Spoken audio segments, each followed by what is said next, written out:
네, 안녕하세요. 방금 소개받은 한국에너지기술연구원의 이재현입니다.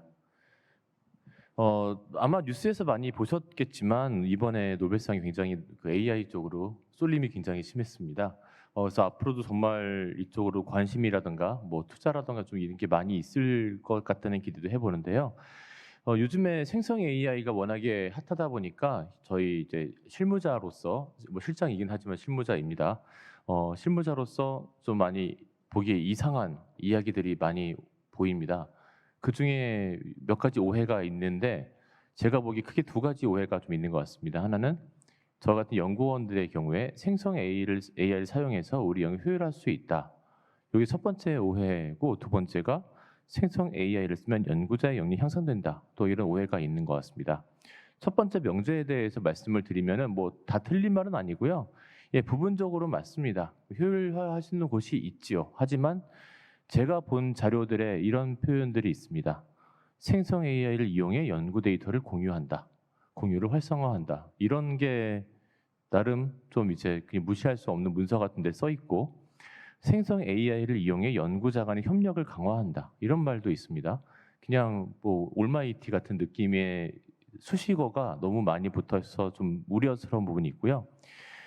예, 그리고 역량이 향상되는 말이 있는데 제가 묻겠습니다. 여러분 스마트폰 지금 한 20년 가까이 쓰고 있을 텐데 전화번호 몇 개나 외우십니까? 스마트폰처럼 그 메모장으로서의 또 전화번호 부로서의 기능을 하는 것들을 많이 썼을 때 전화번호를 더 외우는 게 덜 외우죠. 많이 까먹죠.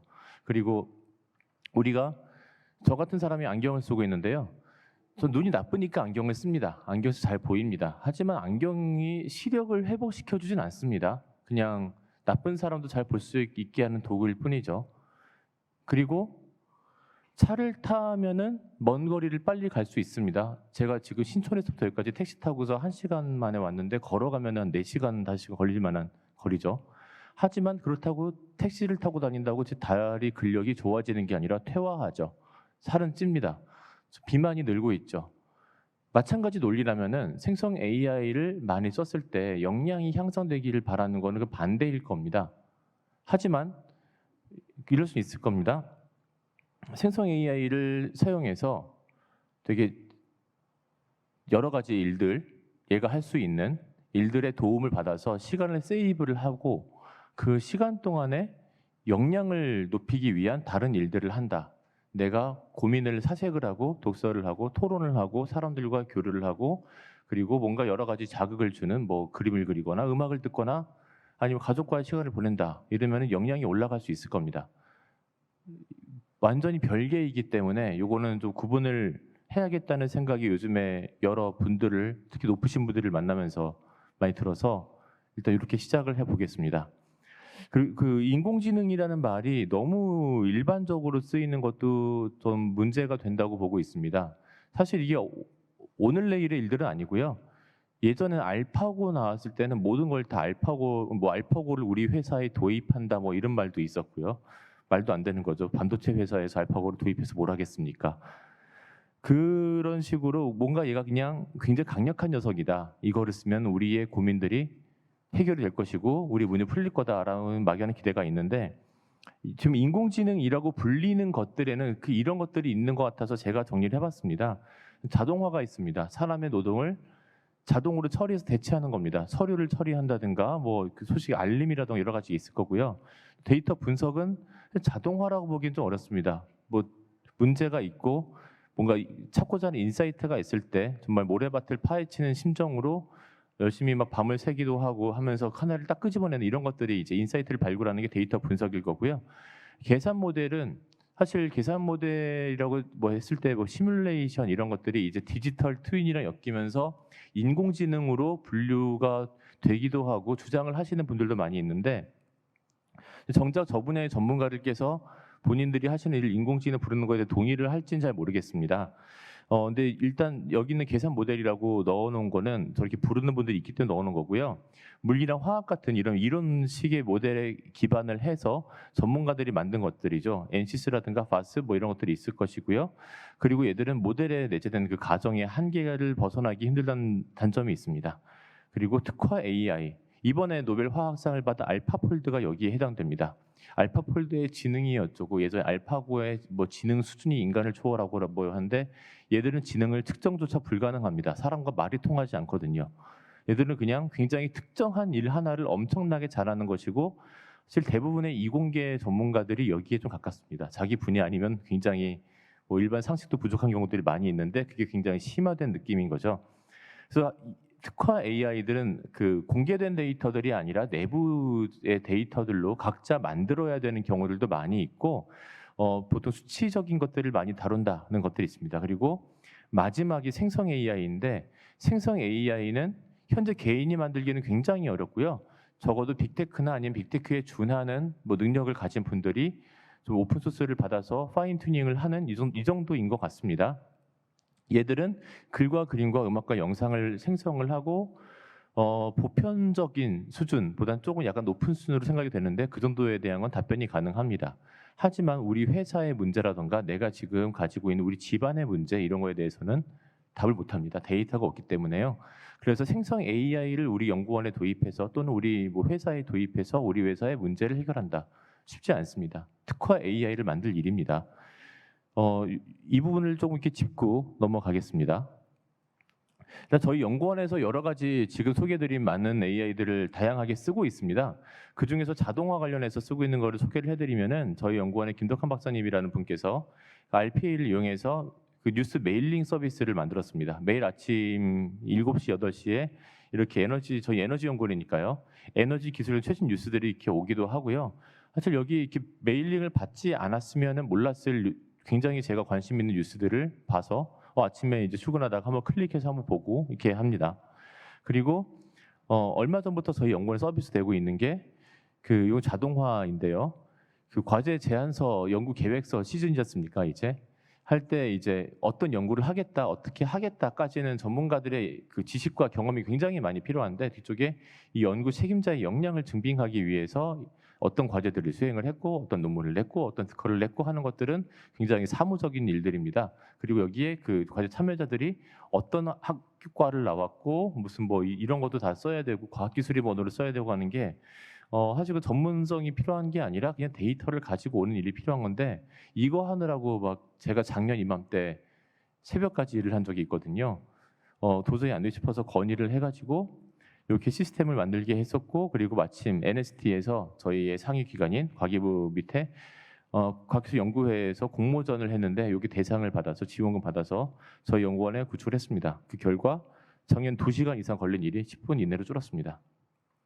예, 작년 이맘때 작년 10월 마지막 날 굉장히 이게 그 분노에 차서 이걸 왜 사람이 하고 있을까? 대학원에 제가 2001년도에 입학했는데 20년 넘게 한 번도 의심하지 않고 해왔었는데 그때 아내의 이거 하느라 밤에 뭐 잠 못 자고 있는 거야 그 말하고 나서 그걸 듣고 나서 진짜 내가 왜 이걸 하느라고 있을까 생각을 하고 그때 쓴 글이고요. 그리고 이제 그 계산 모델 쪽입니다. 요거는 정말 앞에만 해도 뭐 그냥 좀 비슷한 직간접적인 경험이 있겠지만 요거는 해당 분야의 그 당사자가 아니면 경험하기 힘든 거죠. 저희 연구원에서 있었던 일들 가지고 왔는데 이제 태양 전지를 개발할 때 소재의 물성을 계산한다든가 그리고 하이브리드 전극 소재 저기 사진에 보니까 가장 키 큰 박사님이 저희 실원인데요. 저 분께서 소재의 물성을 전문적인 모델을 이용해서 계산을 해가지고 나온 겁니다. 여기에 AI가 쓰였나? 예, 일부 요즘에 넣고 있습니다. 왜냐면은 물리 모델을 고지고대로 계산하기에 너무 시간이 많이 걸리니까 일부를 AI 모델로 근사를 해서 빠르게 하자는 정도로 쓰이긴 합니다만 근본적으로 이런 모델들은 전문가들만 만들 수 있습니다. 아무나 만들 수 있는 뭐 GPT 갖다 쓰는 거 아니고요. 그리고 네, 이 자체만 가지고도 분야에 따라서 굉장히 많은 모델들이 있기 때문에 정말 해당 분야의 당사자가 아니면은 네, 이름조차 들어보지 못한 게 많습니다. 그리고 자동화와 전문성이 엮이면은 이제 자율화 실험실 같은 게 생기는 거죠. 사람 대신 로봇이 일하는 연구실들이 생기고 있습니다. 저희 연구원의 박지찬 박사님 또 그리고 키스트의 한상수 박사님 같은 분들이 이제 하나씩 만들어가고 있고요. 그리고 요즘에 그 과학기술 분야에서 Autonomous Scientific Discovery라고 하는 제목의 논문이 있었는데 이게 무려 2010년 논문입니다. 2010년도에 나왔던 논문이지만 2004년도에 이거의 첫 논문이 나왔었고 지금은 이제 그 오토노머스 레버토리라고 하는 자율화 실험실 이런 이름이 저널이 있을 정도로 굉장히 활발합니다. 그리고 여기에는 예전에는 그냥 자율하면 자동으로 사람이 짜놓은 실험을 반복하는 걸로 생각을 할 수도 있는데 이 그림에서 보시다시피 하이포테시스 제너레이션, 가설 생성이라는 부분과 가설 검증 이런 것들을 AI가 담당을 점점 해가는 추세입니다. 이렇게 섞여 들어가고 있고요. 그리고 여기에는 오픈소스가 굉장히 기여를 할 여지가 많습니다. 왜냐하면은 앞에서 말씀드렸던 그 계산 모델처럼 이것도 각 실험실에서 하는 그 아이템 하나하나마다 전용 기기들을 다 따로 만들어야 되기 때문에 이것도 보시면은 해외 어떤 그룹에서 나온 논문을 가지고 왔는데요. 여기서 이제 그 인공지능 기반으로 어떤 신물질을 합성하는 경로를 설계하는 거를 이제 오픈 소스 기반으로 이렇게 만들어서 이분들도 오픈했던 케이스고, 그 화학 반응 템플릿 추출행 적용 저희도 오픈 소스 기여가 되어 있고요. 이런 식으로 예전 같았으면은 그냥 전문가들만의 영역이었던 데가 AI가 들어가면서 자동화가 들어가면서 오픈 소스 들어가는 경향이 있습니다. 예, 관련해 가지고서 꼭 좋은 일만 있는 건 아니고요. 굉장히 실무적으로 고민거리도 많이 있습니다. 네, 생성 AI 현황으로도 넘어가 보겠습니다. 생성 AI 현황은 아마 앞에서도 다른 분들께서 말씀하셨을 걸로 생각이 됩니다만 이제 좀 있으면 두 돌이 됩니다. 챗GPT가 2022년 11월 말일 날 나왔었는데 그때는 인터넷 검색도 못하고 그냥 세종대왕이 맥북을 던지고 그냥 뭐 제가 그때 그 아이들 밥 먹을 거 식단 짜달라고 했더니 고등어를 깍둑썰기를 해서 고추장에 버무리라는 말도 안 되는 그런 것도 있었고요. 바보가 똘똘해 보이지만 바보 같은 면이 있었는데 점점 하나씩 보완이 되고 있습니다. 그 중에 하나가 이제 멀티모달 다중 감각이라고 부르는 영역이죠. 이미지도 읽을 수 있고요. 지금은 GPT 앱에서 이제 음성도 뭐 이렇게 말을 하는 것도 전에는 그냥 말만 그 텍스트 투 스피치로 말만 만들었다면 지금은 이제 어조라던가 이런 것도 되고, 그리고 이제 지금 데모에서 보여준 거 보면은 내가 숨찬 것도 알아듣고 이런 식으로 되고 있고요. 그리고 지금 느려서 여러분들이 못 느끼고 있지만 촉각이라던가 후각 같은 것들도 연구하는 분들 많이 있습니다. 그러면 우리 인간들처럼 이제 오감과 그리고 그 외의 것들을 이용해서 세상을 인식하는 AI가 되어가고 있고요, 조금씩. 그리고 추론 능력에 상당히 관심 많이 가지고 있습니다. 원래 다 아시겠지만 GPT가 그냥 언어 생성용으로 나왔는데 얘가 뭔가 지식이 있는 것 같네. 그리고 얘가 행간을 읽을 줄 아네. 와, 신기하다. 여기서 이게 굉장히 쓰임새가 많겠다 싶어가지고 많이 연구가 되고 있죠. 근데 예전에는 어떻게 하면 추론 능력을 탑재할 수 있을까 하고 알아봤더니 모델 사이즈를 키워야 되고 데이터도 많이 넣어야 되고 아무나 못하는가 보다라고 했던 게 불과 작년 초였는데, 그 사이에 마이크로소프트를 비롯한 많은 데가 이제 작은 모델들에 집중을 하면서 추론 능력을 강화하는 쪽으로 지금 가고 있어가지고 지금은 이미 핸드폰 안에 들어와 있고요. 삼성전자 S23이죠. 가우스가 들어있는 게 LG 그램에 들어있고, 깃허브이란다. 그 MS 코파일럿이 들어가 있는 노트북도 여러 가지가 있습니다. LG 그램도 그 중에 모델이 있고요. 설치형 LLM이 지금 돌아가고 있는 거죠. 인터넷이 없이 돌아갑니다. 그래서 작아서 성능은 아직 클로드나 GPT에 비할 바는 안 되지만 코딩이라던가 간단한 질의응답이라던가 이런 것들은 충분히 대응이 될 만큼 상당히 많이 바뀌고 있습니다. 또 하나는 에이전트 AI죠. 전에는 특정한 목적을 위해서 수단을 일일이 지정을 했다면 지금은 내가 목적만 얘기를 하면은 자기가 알아서 최선의 길을 찾아가지고 이것저것 해봐서 결과를 가지고 옵니다.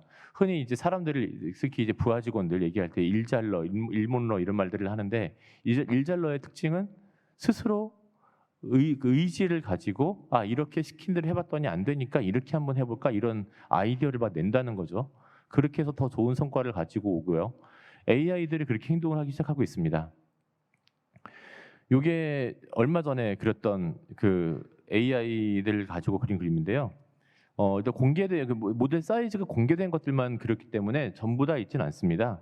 좀 약하지만 보시면은 여기 Y2K 로그 스케일인데요. 이쪽으로는 상당히 커다란 모델들이 많이 있습니다. GPT, 클로드 뭐 이런 모델들이 약간 그들만의 리그를 형성을 하고 있는 반면에 또 아래쪽에는 굉장히 짜잘한 모래알 같은 모델들이 많이 있습니다.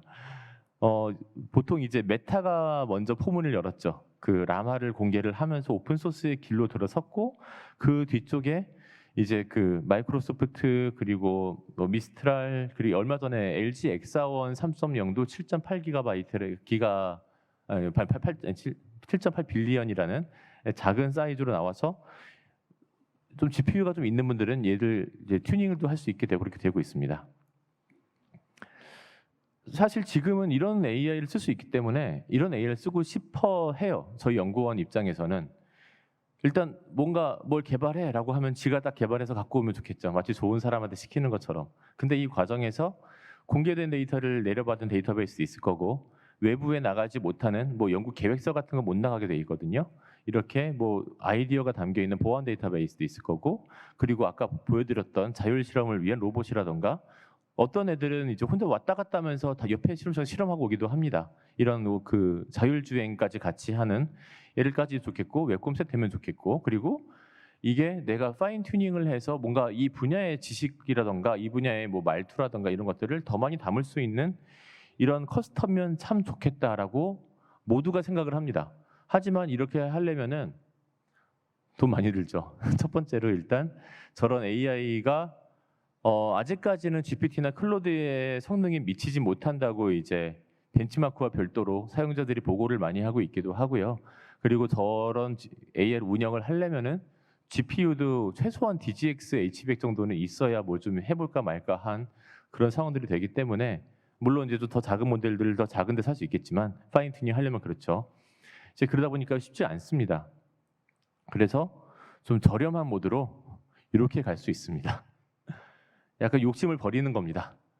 돈 드는 것들 빼고 돈 안 드는 것만 남겼고 여기 있는 거 쓰려면은 이제 드는 비용이 한 달에 3만 원인 겁니다. 그렇죠? 구독료를 들면은 저도 사실 굉장한 거예요. 왜냐면은 API를 이용해서 여러 가지 엮을 수도 있지만 API를 사용하지 않을 수도 있거든요.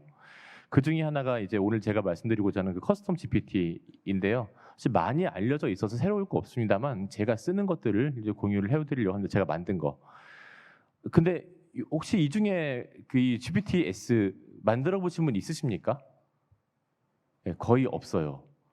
놀랄 만큼 간단하고 쓰임새가 많은데 사실 여기에 손이 잘 안 갑니다. 만드는 거를 잠깐 말씀드릴게요.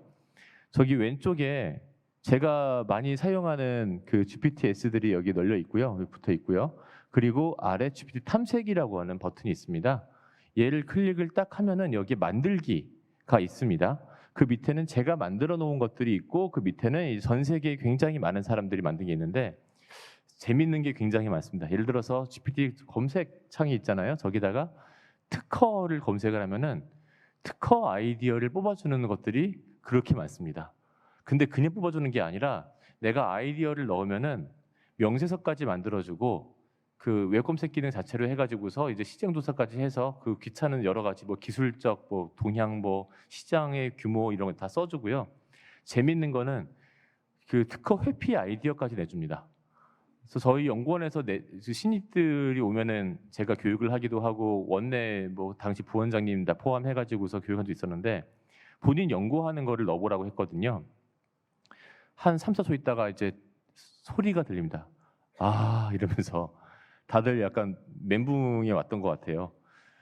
아무튼 굉장히 많이 있는 것들 쓸 수도 있는데 오늘 만드는 거 말씀드릴게요. 오른쪽 위에 만들기 버튼이 있습니다. 그래서 클릭하면 딱 이렇게 뜹니다. 백지 같은 게 뜨고요.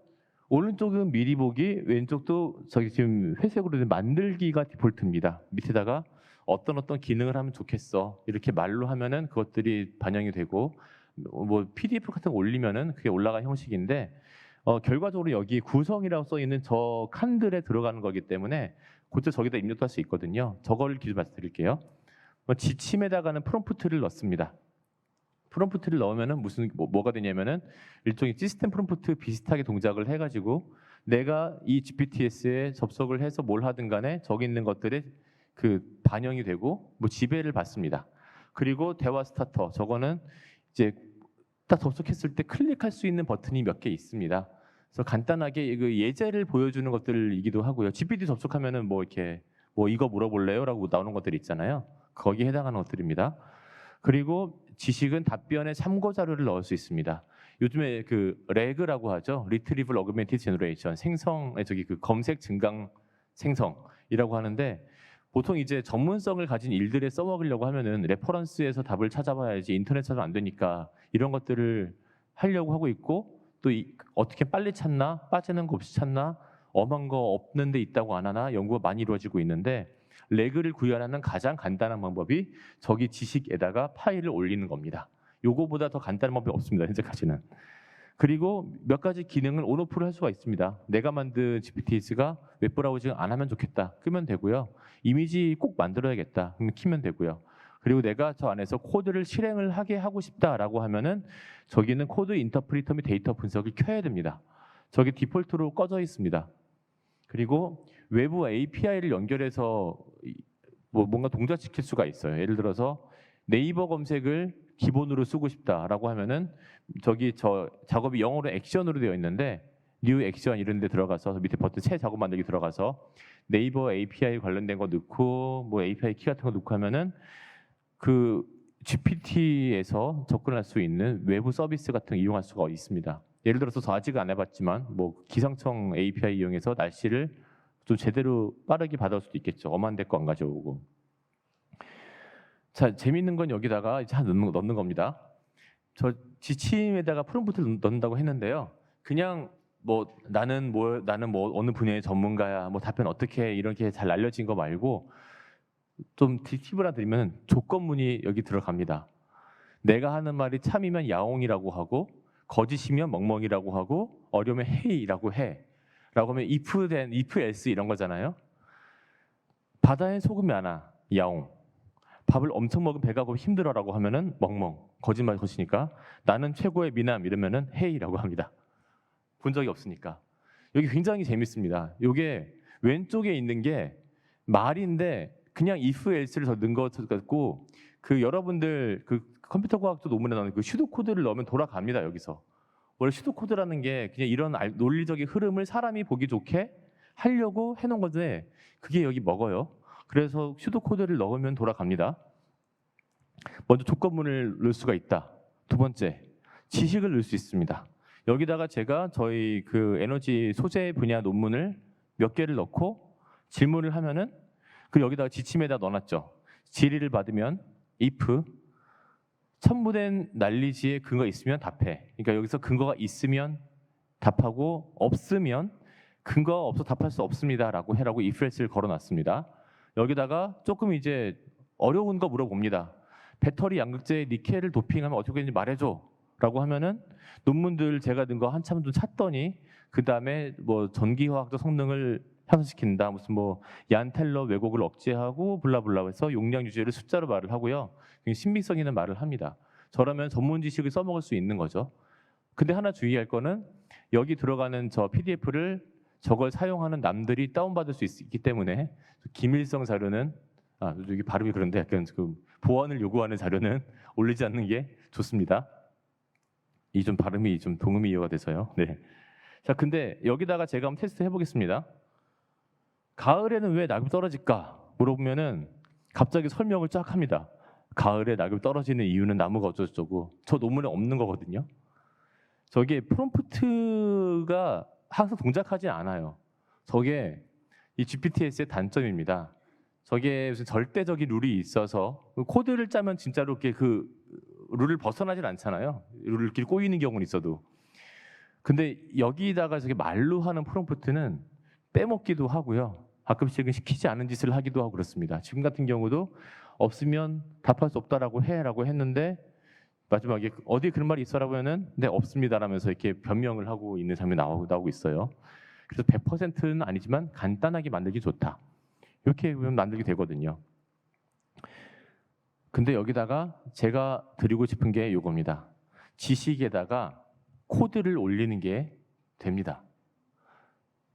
코드를 올린 다음에 내가 어떤 뭘 하면은 이 코드를 실행해서 결과를 얘기를 해줘라고 할 수 있어요. 예를 들어서 그런 거 있죠. 그 스트로베리에 알이 몇 개 있어. 뭐 3.11이랑 3.9 중에 뭐가 더 커? 많이 유명한 거잖아요. 그냥 GPT에 물으면 3.11이 더 크다고 말을 하고 이유를 열심히 설명을 합니다. 스트로베리 알이 2개라고 말을 하고요. 다 틀린 답들이죠.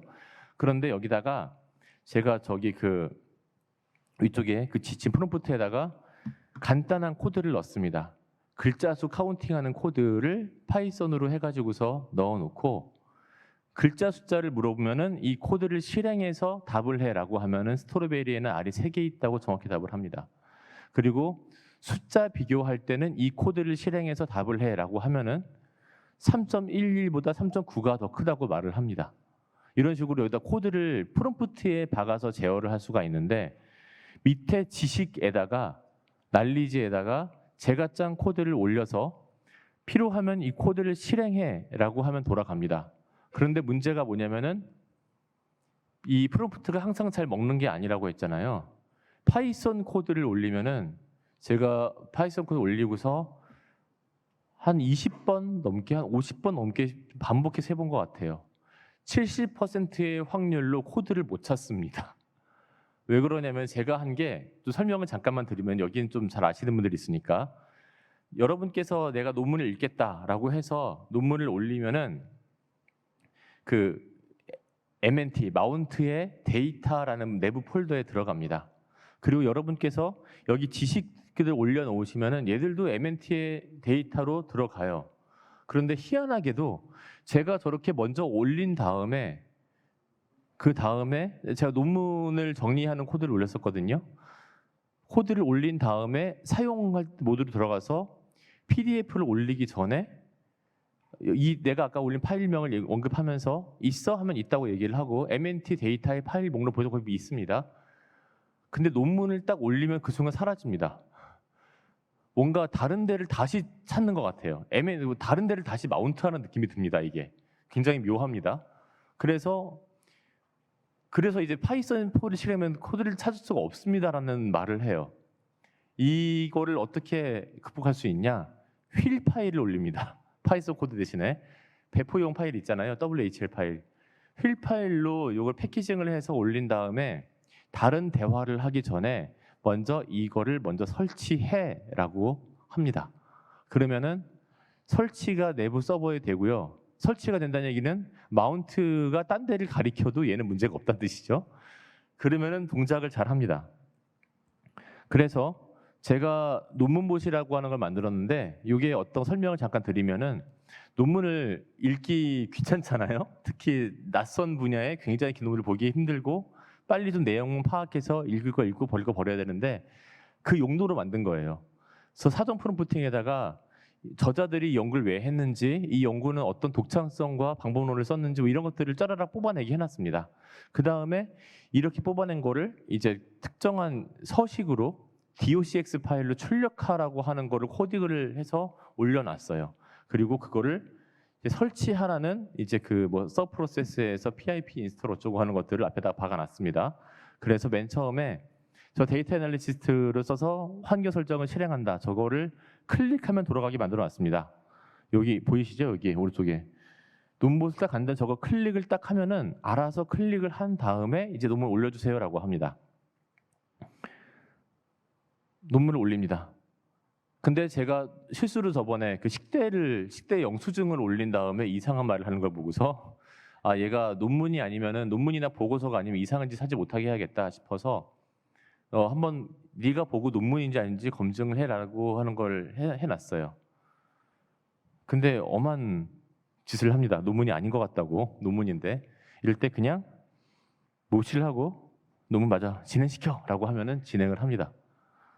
그러면은 사전에 들어가는 인스트로 돌아서 이렇게 연구 목적과 학문 정비 산업적 기여, 방법론, 독창성들을 쫙쫙 뽑아내 줍니다. 굉장히 잘 뽑아내 주고요. 그리고 얘들이 다 돈 다음에 보고 생성하시겠습니까? 라고 물어봅니다. 내가 응 하면은 얘가 내부에 이제 제가 너 짜놓은 코드 적어서 페이퍼 다시라고 하는 거에서 젠닥이라는 걸 임포트를 해서 위에서 네가 한 답변들을 코드 실행해라라고 하는 걸 박아놨어요. 그러면 이렇게 정해진 형식에 맞는 워드 파일이 나옵니다. 이걸 내가 갖고 있을 수도 있고 논문을 읽다가 메모하고 저기다 메모해도 되는 거고 굉장히 효율처가 많을 것 같아요. 저 쓰고 있고요. 그리고 저렇게 만든 툴들은 장점이 여러 가지가 있는데 첫 번째로 소프트웨어 저작권 등록을 할 수가 있습니다. 내가 짠 코드가 들어가기 때문에 저도 할 수가 있고 저 코드를 다른 사람한테 줘서 뭐 이렇게 좀 오픈소스 공개를 해가지고 더 잘 만들어주세요 할 수도 있는 거고요. 생태계에 기여할 수가 있고 그 장점 외에도 사용자들이 쓰기에는 내부에 기능이 추가됐다고 사용하는 게 복잡해지는 게 아니기 때문에 똑같이 열고 처음에 클릭 한번 하고 그냥 내가 할 거 하고 하면 됩니다. 그래서 제가 만든 게 4개가 있어요.